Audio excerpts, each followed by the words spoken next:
مزدور خو دې نه مزدوري کوي چې ماښام خپلو بچو له غوړي ویسي وړه ویسي چیني ویسي دال ویسي د بچو د رزق دپاره لګیا دی د مزدوري خورمه د خپله مزدوري ورکړه خاص کر په دې دور کې چې کوم زموږ مسافر په دې عام ملکونو کې دي چې هغوی دې ځنه د ویزې دپاره د مور کالي خرڅ کړي د خپلې زوجې نه خرڅ کړي یې قرض اخیستی ول خو دا ویزې خرڅول په ده باندې د انساني ظلم دی مسلمانانو ملکونو کې نن سبا دا بدقسمتي ده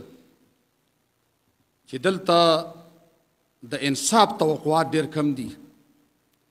بیا د غریب سړي او د مظلوم سړي او د نوکر سړي اواز څوک نه اوري او د هغه سره د وکیلانو د ججیانو دا خرچې او پیسې او سپارښونه هم نه وي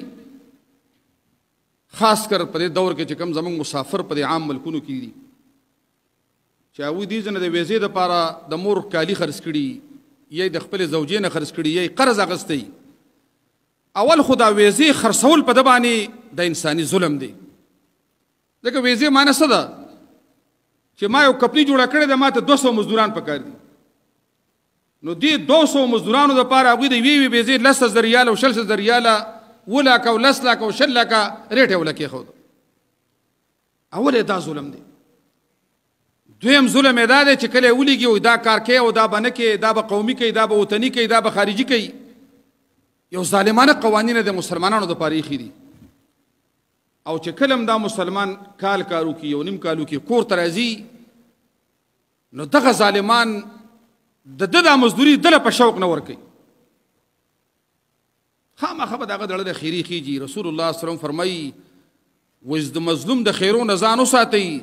ځکه ردي او د الله په منځ کې ګوره پرده نه او دا د حکمرانانو ذمواري ده چې ته څنګه په ملک کې آیس بندې چرس بندې په دې ملک قتل او ډاکې بندې نو دام پکې بندې چې د خلکو سره ظلم سره کوي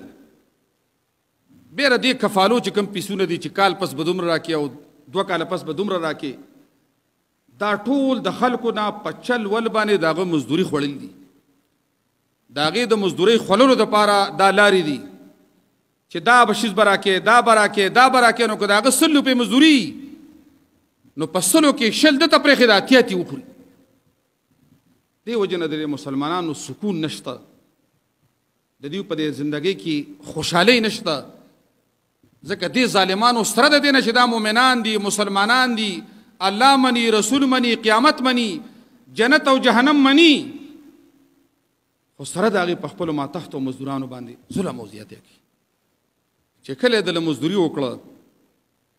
د ځان نه خوله ویسته نو د رب نه ویرېږه دې مزدور له خپله مزدوري ورکړه تجارت والاو نه قرض وکړه دکاندار نه قرض کوه مزدور خو دې نه مزدوري کوي چې ماښام خپلو بچو له غوړي ویسي وړه ویسي چیني ویسي دال ویسي د بچو د رزق دپاره لګیا دی نو د مزدوري خورمه د له خپله مزدوري ورکړه او دا په عبادتونو کې یو لوی عبادت دی غار کې څه خلک بند شي اوږد حدیث دی بخاري د یو کس دعا د دې وجې نه قبوله شوې وه چې هغه څه یو مزدور مزدوري کړې وه او هغه مزدور ترې تللی و هغه زمانه کې بیرته رابطه نه کېدله چې لکه سړی چېرته لاړ دې مؤمن هغه له په هغې باندې ګړې او چیلې واغستې لنګې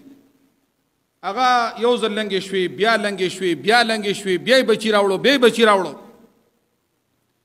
ډېر وخت پس دا غریب راغی او دې مؤمن ته وایي ستا سره زما مزدوري پاتې شوې ده مال هغه راکړه هغه ورته وفرمیل دا مخامخ د بیزو کنډک چیرې دا ټولې ستا مزدوري ده ویل دا ټولې چیلې ګړې چې ته ښکاري دا ستا دي هغه ورته ویل چې ګوره ما پسې ټوکې مه کوه د الله بنده ماله خپلې پیسې راکړه نو ده کښېناو چې ستا په دې مزدورۍ باندې ما دا ګړې چیلې اخیستې وي هغې بچي راوړي و بیا راوړي و بیا راوړي ته نه وي دا سې چې راوړي دا ستا دي هغه الله مستجاب و دعوت ګرځولی و الله پې غار کولاو کو